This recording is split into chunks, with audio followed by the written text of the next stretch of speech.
अस्सलाम वालेकुम वरहमतुल्लाहि वबरकातुहू। हमें छठी गज़ल नहीं पढ़ना है। रामचंदा जो बानी की जो गज़ल है, बानी की गज़ल नहीं पढ़ना है, हमें गज़ल नंबर 7 पढ़नी है। गज़ल नंबर 7 जो लिखी है ज़फ़र गोरखपुरी ने लिखी। किसने लिखी है? ज़फ़र गोरखपुरी, है ना। 7वीं गज़ल के शायर का नाम क्या है? ज़फ़र गोरखपुरी। अब देखते हैं उन्होंने इसका जो नज़्म का मरकज़ी ख़याल क्या है, पहले ये देखेंगे। आमतौर पर मरकज़ी ख़याल गज़ल के अंदर जो होता है वो पहली बात में ज़िक्र किया जाता है।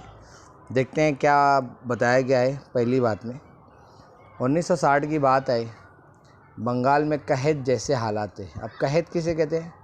कहत कहते हैं कि जब बारिश बिल्कुल होती नहीं है, बारिश का मौसम भी आकर गुज़र जाता है और पानी की जो इफ़रात है वो ख़त्म हो जाती है, यानी पानी मिलता नहीं है ना। तो इस हालात को क्या कहा जाता है? कहत के हालात कहे जाते हैं।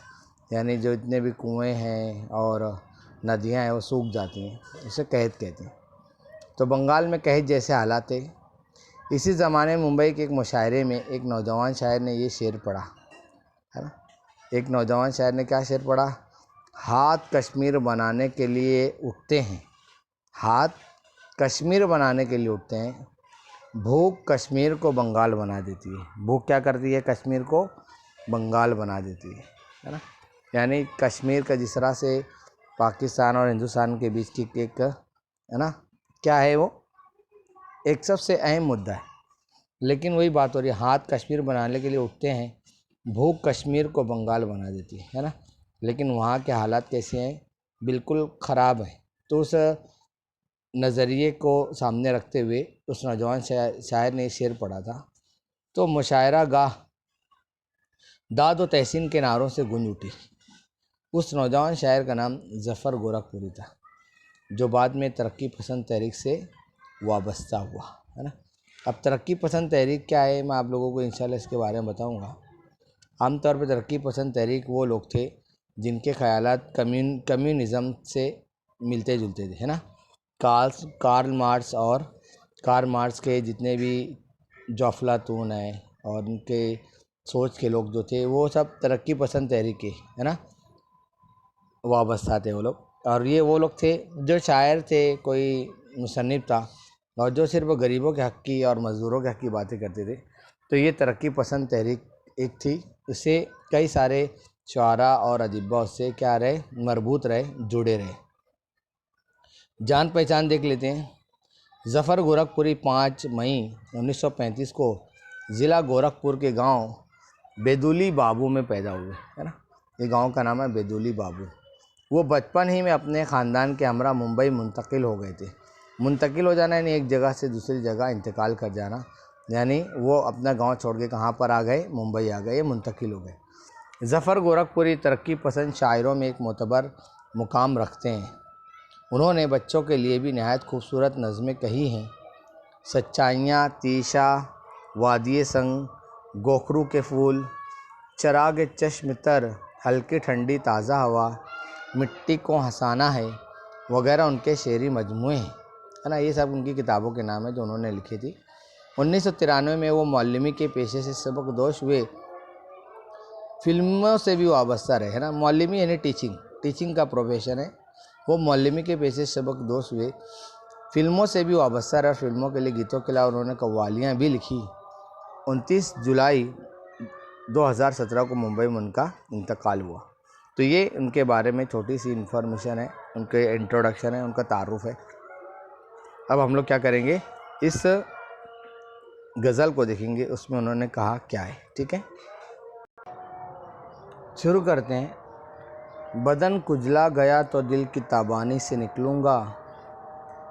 बदन कुजला गया तो दिल की ताबानी से निकलूँगा, है ना। बदन कुजला जाना या कजला जाना, इसका मतलब होता है कि जो हमारे जिस्म की खूबसूरती है, जिस्म का जो सख्ती है ना, वो ढल जाए या उसकी जो खूबसूरती है वो क्या हो जाए, कम हो जाए।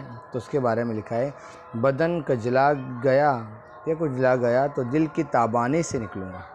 दिल की ताबानी कहते हैं आमतौर पर तपिश, रोशनी को, है ना, कि मुझे मत देखो, मैं बूढ़ा हो जाऊँ, मैं अगर बीमार हो जाऊँ, मैं अगर तकलीफ़ में रहूँ, मेरा जिस्म मेरा साथ ना दे, लेकिन क्या है, दिल की ताबाने से निकलूँगा। लेकिन मेरा दिल हमेशा आपको कैसा नज़र आएगा?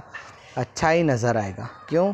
क्योंकि मेरा ज़ाहिर मत देखो, बल्कि क्या देखो, मेरा बातिन देखो कि मेरा दिल आज भी कैसा है, वैसा ही है जैसे हमेशा रहा करता था, हमेशा की तरह उजला रोशन, है ना। मैं सूरज बन के एक दिन अपनी पेशानी से निकलूँगा, है ना। कि क्या करूँगा मैं सूरज बन के एक दिन अपने पेशानी से निकलूँगा। पेशानी कहते हैं हमारे जो नाक के ऊपर का जो हिस्सा होता है, नाक के ऊपर और जो माथे का जो हिस्सा होता है, ये पेशानी कहलाता है ना। बदन कजला गया तो दिल की ताबानी से निकलूँगा, मैं सूरज बन के एक दिन अपनी पेशानी से निकलूँगा, है ना। यानी मेरी ज़ात से लोगों को क्या पहुँचेगा?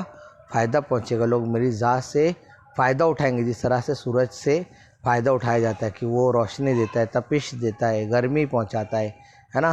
फूल पौधों को क्या करता है? वो तवानाई बख्शता है। तो वही बोल रहा है कि मेरा दिल, मेरा बदन भी अगर बुरा हो जाए, ख़राब हो जाए, लेकिन मेरा दिल हमेशा कैसा रहेगा? अच्छा ही रहेगा। मैं सूरज बन के एक दिन अपनी पेशानी से निकलूँगा, नज़र आ जाऊँगा मैं आंसुओं में जब भी रोओगे, है ना। कि अब यहाँ पे देखो, यहाँ पे शायर किस तरह कह रहे हैं, नज़र आ जाऊँगा मैं आंसुओं में जब भी रोओगे, है ना।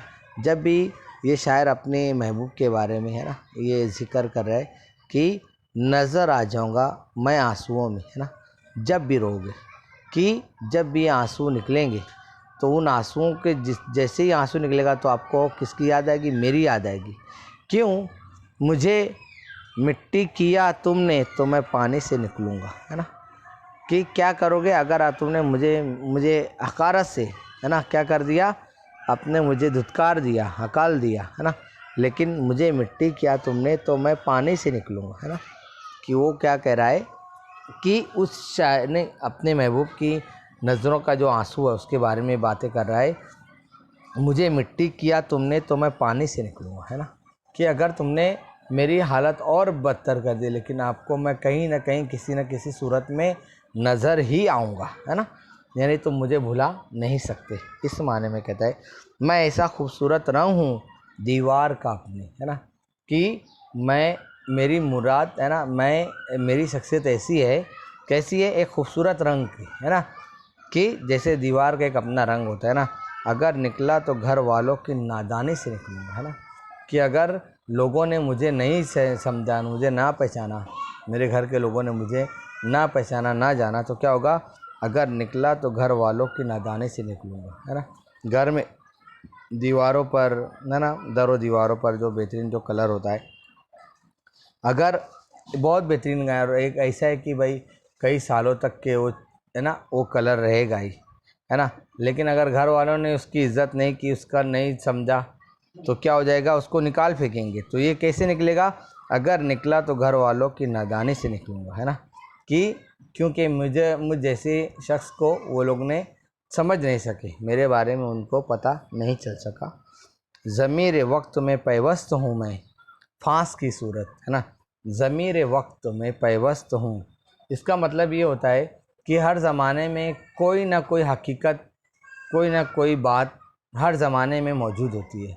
तो ये उसी ज़माने की तरफ इशारा कर रहा है। जैसे हर ज़माने में अच्छाइयाँ होती हैं, हर ज़माने में बुराइयाँ होती हैं, है ना। तो ज़मीर वक्त में पैवस्त हूँ, पैवस्त होना यानी चिपक जाना, है ना। कि घुसा हुआ हूँ, है ना। कि जिस तरह से हर ज़माने में अच्छाइयाँ होती हैं, तो मैं भी उस अच्छाई की ही सूरत में हूँ, मैं फांस की सूरत। अब फांस आमतौर पे कहते हैं कोई ऐसी चीज़ जिस तरह से जो हमारे गले में बोलते हैं अटक जाए, बोलते हैं ना फांस, वो फांस बन गए मेरे लिए। यानी एक ऐसी चीज़ है कि ना उसको निगलते बनता है ना उगलते बनता है, ये फांस, है ना। तो चाहे आप उसकी मुराद अच्छाई से ले लें, नेकी से ले लें, कि हर ज़माने में अच्छाई वो क्या रहती है, हमेशा हर वक्त हर ज़माने में कायम रहती है। या आप ये भी बोल सकते हैं बुराई के बारे में भी, कि हर ज़माने में अच्छाई के साथ बुराई भी होती है। हम ये भी कह सकते हैं ज़मीर वक्त में पैवस्त हूँ मैं फांस की सूरत, ज़माना क्या समझता है कि आसानी से निकलूँगा, है ना। अब देखो कितना अच्छा शेर उन्होंने बोला कि यार ज़माना चाहे लाख, है ना, कोशिश कर ले मुझे भुलाना चाहे, है ना, या मेरा महबूब लाख चाहे बुलाना चाहे, मेरे घर के लोग लाख भुलाना चाहे लेकिन वो मुझे भुला नहीं सकते। बिल्कुल मैं ऐसा ही हूँ जैसे हर ज़माने में कुछ ना कुछ बातें होती हैं और हर ज़माने में वो चीज़ें मौजूद होती हैं, तो मैं भी ऐसी ही सूरत में वाक़ई हूँ कि कोई मुझे भुला नहीं सकता और कोई मुझे अपने ख़याल से निकाल नहीं सकता। मैं ऐसा शख्स हूँ, है ना। ज़माना क्या समझता है कि आसानी से निकलूँगा, है ना। अब आखिरी जो शेर है ना, मक्ता जो है देखते हैं। यही एक शय है जो तन्हा कभी होने नहीं देती, है ना। यही एक शय है जो तन्हा कभी होने नहीं देती, ज़फ़र मर जाऊंगा जिस दिन परेशानी से निकलूंगा, है ना। कि वही बात हो रही है कि यही एक शय है जो तन्हा कभी नहीं होने देती, कि आदमी की शख्सियत है, जो मोहब्बत है, जो अच्छाइयाँ हैं, है ना। चाहे लाख आदमी चाह ले या कोई और चाह ले, उसकी चाह से कुछ होता नहीं है, उसको कोई भी झुटला नहीं सकता। ज़फ़र मर जाऊंगा जिस दिन परेशानी से निकलूँ, है ना। जिस दिन मैं परेशानी से निकल गया तो उस दिन क्या हो जाऊंगा, मैं मर जाऊंगा। क्यों? क्योंकि ये परेशानियाँ, ये तकालीफ मेरी ज़िंदगी का हिस्सा हैं। अगर ये इन्हीं परेशानियों को, इन्हीं सदमों को, इन्हीं रंजीदगियों को देखते हुए मैं जी रहा हूँ, इनसे मुझे हौसला मिल रहा है। अगर मुझे आराम, आशाइश और शौक़ वगैरह मिल जाएंगे तो मैं ऐसे ही मर जाऊँगा, है ना। तो ये क्या है, उन्होंने इस तरह से अपने गम का इज़हार किया है कि किस तरह से उनकी ज़िंदगी गुजर रही है और कैसे कैसे लोगों ने सताया, लोगों ने उनको परेशान किया, या उनकी अपनी खुद की हैसियत क्या है ना। बदन कुचला गया तो दिल की ताबानी से निकलूँगा, मैं सूरज बन के एक दिन अपनी पेशानी से निकलूँगा, नज़र आ जाऊँगा मैं आंसुओं में जब भी रोगे, है ना। कि अगर कोई ढूंढना चाहे तो कहीं भी ढूंढ सकता है ना। शायर बोलता है कि जब तुम रोगे तो मैं तुम्हारे आंसुओं में मैं तुमको नज़र आऊँगा, मुझे मिट्टी किया तुमने तो मैं पानी से निकलूँगा। अगर तुमने मेरी और बेवक़ाती की और मेरी इंसल्ट की और तुमने बेइज्जती की, मुझे ज़लील किया, तो मैं पानी से निकलूँगा और उससे भी गई गुजरी चीज़ों में आपको नज़र आऊँगा। लेकिन मैं आपको हमेशा नज़र आऊँगा, तुम मुझे भुला नहीं पाओगे। मैं ऐसा खूबसूरत रंग हूँ दीवार का अपनी, है ना। कि जिस तरह से मैंने बताया अभी पीछे बताया कि एक ऐसा रंग हूँ कि दीवार का एक बार रंग निकल जाए तो उसके बाद वो पहले के जो असल कलर होता है उसकी बात ही अलग होती है। तो अगर निकला तो घर वालों की नादानी से निकलूँगा, है ना। कि अगर किसी ने मुझे ठुकरा दिया और मुझे निकाल दिया तो मैं, घर वाले ही बदनसीब होंगे जो मुझे जैसे बेहतरीन शख्स को वो लोग समझ ना सके। बहरहाल ज़मीर वक्त में पैवस्त हूँ मैं फांस की सूरत, ज़माना क्या समझता है कि आसानी से निकलूँगा, है ना। कि मैं हर ज़माने में पाया जाऊँगा, हर जगह मैं लोगों को कोई भुलाना चाहे तो मैं, वो मुझे भूल नहीं सकता। मैं हर वक्त याद आऊँगा, हर वक्त उनके सामने आता रहूँगा। ज़माना क्या समझता है कि आसानी से निकलूँगा, यही एक शय है जो तन्हा कभी होने नहीं देती, ज़फ़र मर जाऊँगा जिस दिन परेशानी से निकलूँगा, है ना। यही एक बात है, यही एक चीज़ है कि जिस दिन अगर मेरी परेशानी ख़त्म हो जाएगी उस दिन क्या हो जाऊँगा, मैं मर जाऊँगा। नहीं, बल्कि ये परेशानियाँ, ये तकालीफ़ मेरे लिए क्या है, मुझे ज़िंदगी देती हैं। यानी इन्हीं को देख कर, इन्हीं को झेल कर, इन्हीं तकालीफ़ को का सामना करके मैं क्या हो गया हूँ, मैं बड़ा हो गया हूँ। और यही चीज़ अगर ख़त्म हो जाएगी तो मैं जी नहीं पाऊँगा, बल्कि मैं तो मर जाऊँगा, है ना। तो ये हो गई गज़ल। गज़ल के मानी और इशारात देख लेते हैं हम लोग। बदन कजलाना या कुजलाना, इसका मतलब होता है बदन का बेरौनक हो जाना, है ना। क्या मतलब होता है? बदन का बेरौनक हो जाना। ज़मीर वक्त में पैवस्त, है ना। मुराद कोई ऐसी बात है, तसव्वुर जो हर ज़माने में मौजूद हो। मैंने बताया ना आपको, है ना। ज़मीर वक्त में पैवस्त। आगे बहरहाल तो इस गज़ल से जुड़ी हुई जो हमारी जो 7वें नंबर की गज़ल थी ज़फ़र गोरखपुरी की, बहुत बेहतरीन है और अच्छी गज़ल इन्होंने अपने आप में कही है। और इसके बाद इंशाल्लाह इसके बाद कौन सी गज़ल नंबर 8 रहेगी, हमें ये नहीं पढ़ना रहेगी। गज़ल नंबर 6 भी नहीं पढ़ना रहेगी, है ना, बल्कि 7 पढ़ने रहेगी, है ना। उसके बाद 8 के बाद कौन सी गज़ल है? नहीं है, बल्कि यहाँ पे 8 डायरेक्टली ख़त्म हो गई। उसके बाद डायरेक्टली क्या रहेगा, वहाँ पे रुबाइयात वगैरह रहेंगी। ठीक है।